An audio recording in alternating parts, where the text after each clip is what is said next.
So eto na nga mga sangkay, usap-usapan na po ito ngayon sa mundo ng politika.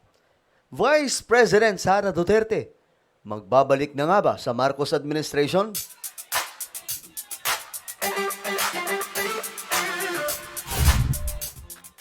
Masyado po itong maintriga na ating topic ngayon. Pero ayun nga po, may mga political analyst na nagbibigay ngayon ng reaksyon sa ginawa po ni PBBM. Di ba nga po, nagdeklara po siya mga sangkay na lahat ng posisyon sa gobyerno, sa gabinete niya ay magiging available. At pinagsabit niya po ng resignation form, mga sangkay, ang lahat or courtesy resignation, lahat ng mga miyembro ng gabinete niya. At may mga sinibak na nga po, mga sangkay. Ngayon, ang tanong dito ng iba, posible kaya na may mga magbalik na mga opisyal si PBBM?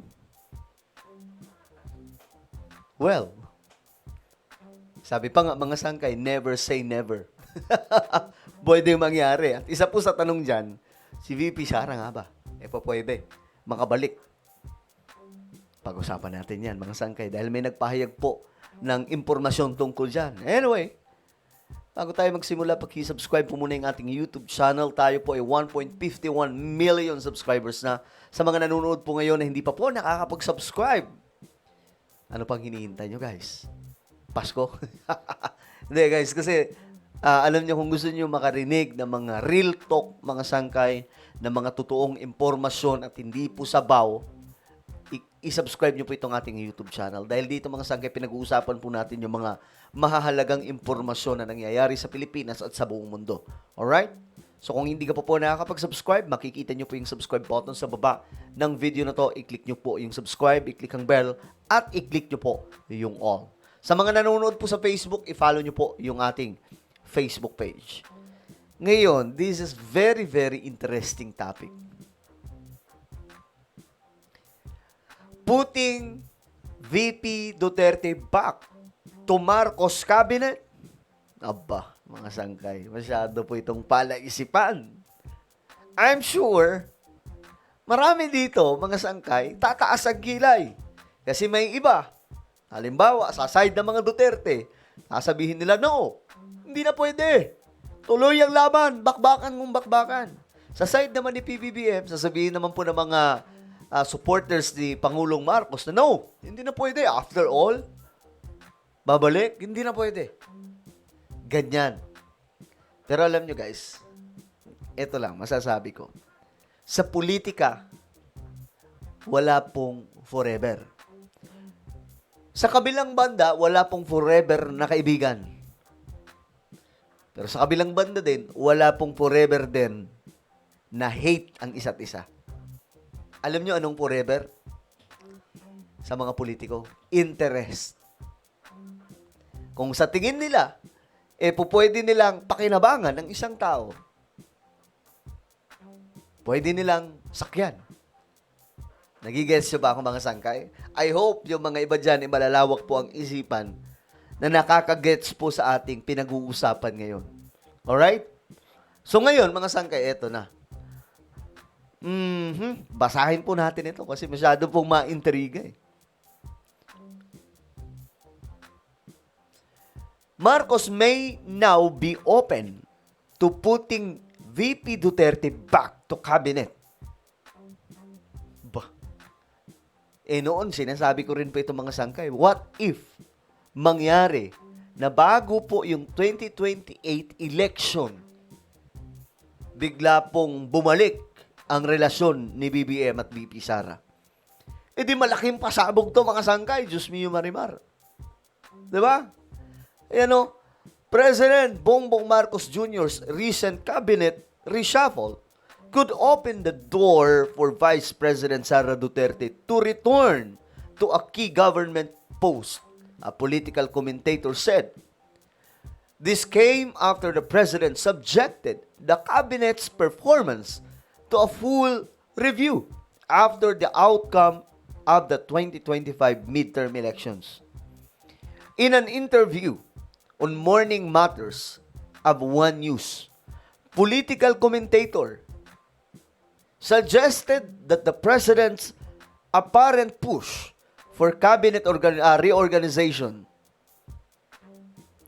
may include mending ties with Duterte allies. Ako, mga sangkay, nabanggit ko rin pa ito nakaraan. Nagkomento ako, di ba? Di ba? Naalala nyo? Sabi ko, what if bumalik sila Vic Rodriguez? What if bumalik si ganito? Mga dating gabinete ni PBBM like Sara Duterte. What if lang naman mangyari yan? So, ano po yung magiging opinion nyo, mga sangkay? Magagalit ka ba? Ano tingin nyo? Magagalit ka ba kasi bumalik si VP Sara? Or mamahalin mo yung panibagong yugto ng politika? Sabi dito, mga sangkay, ito daw po ay isang strategic move kung itong si VP Sara ay babalik kay PBBM. Sabi niya dito, itong si Hidarian, half-jokingly, said that, but if President Marcos pushes his reconciliation argument to its logical conclusion, why not put some Duterte people in your cabinet? And everything will be love, love, love. Alam niyo, malaking ano talaga to, pasabog kapag ka nangyari. Diba? Bigla po nating, Diyos mio Marimar, nag-usap na si BBM at VP Sara. Parang naalala nyo, mga sangka, diba? Nung bago mag-eleksyon, bago mag-kampanya pala nung 2022. 2021, nagkaroon ng pagkikita si BBM at VP Sara. Yun na sabog yung social media. Lahat excited. What if ganito din po ang mangyari? Then pagka 2028, biglang itaas ni BBM yung kamay ni VP Sara as next President of the Republic of the Philippines. Di pambihira, mga sangkay, para tayong... Alam niyo, kapag nangyari yan, totoo, hindi talaga ako nagkamali. Kumbaga, yung duda ko, mga sangkay, noon pa man, na pwedeng mangyari na si BBM at VP Sara ay maayos. At in 2028, biglang si VP Sara ang pambato ng pamahalaan. Pambihira. Kasi noon ko pa ito sinasabi, mga sangkay. It could signal a political reconciliation within the unity, the Marcos Duterte alliance that won the 2022 elections, but has since shown signs of strain. Sa podcast interview, naaalala niyo, mga sangkay, nagpahiwatig po si PBBM ng pagiging bukas sa pagkakaayos sa mga Duterte, di ba? Sabi ni BBM dito, ayaw ko ng gulo. Palagi umanong bukas si President Bongbong Marcos na makipag-ayos sa mga Duterte. Nung tinanong siya, mga sangkay, ayaw ko ng gulo, gusto ko magkasundo lahat ng mga tao. Mas maganda, magko-confess ako dito, hanggat maaari ako, ang habol ko ay yung stability, peaceful, para magawa namin yung trabaho namin.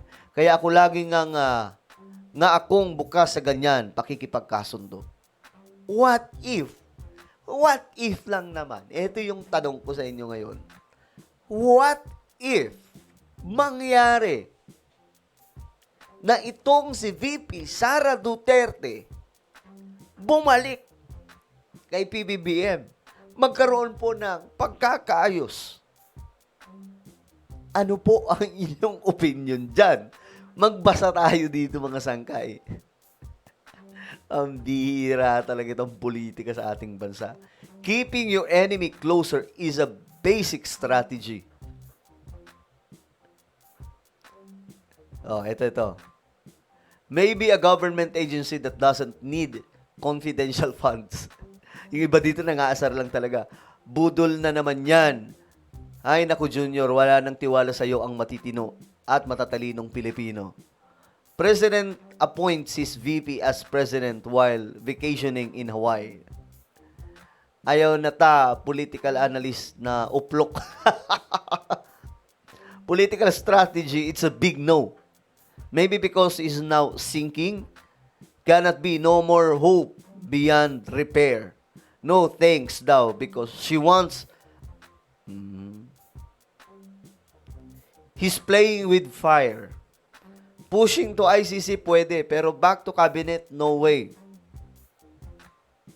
One wrong move and you're done. Alam nyo guys, ako mga sangkay, ayos lang. Magkaayos sila. E di, bati-bati muna. Bati-bati ang lahat. Marami po talagang mapapahiya, lalong-lalo na po yung mga sobrang panatiko. Sa side ng mga Duterte, sobrang panatiko. Sa side ng mga Marcos, sobrang panatiko. Eh ako naman mga sangkay, hindi naman po ako ganun kapanatiko eh. Ang natutunan ko sa politika, mga sangkay, eh maging chill lang. Ano mangyari, okay. Hindi po ako panatiko kasi, alam nyo, ako sobrang hangang-hanga ako kay Apo Lakay, kay Ferdinand E. Marcos. Doon lamang mga sangkay. Sa kanya lamang po talaga. Yun po yung pinaka ina-admire nating magaling na politiko, magaling na leader. Ngayon, mga sangkay, sa mga nangyayaring ito, hindi po ako panatiko, mga sangkay, sa mga politicians. Ngayon, si PBBM, sinusuportahan po natin. After ni PBBM, kung sino man ang uupo na magiging Pangulo, then we will support. Hindi po tayo magiging sakit sa gobyerno. Ganyan po ang mindset ng hindi po panatiko. Okay? Ano po ang inyong opinion? Just comment down below. Meron po tayong YouTube channel, Sangkay Revelation. Hanapin nyo po ito sa YouTube. Ngayon din guys, then click the subscribe, click the bell, and click all. Ako na po ay magpapaalam. Mag-iingat pong lahat. God bless everyone.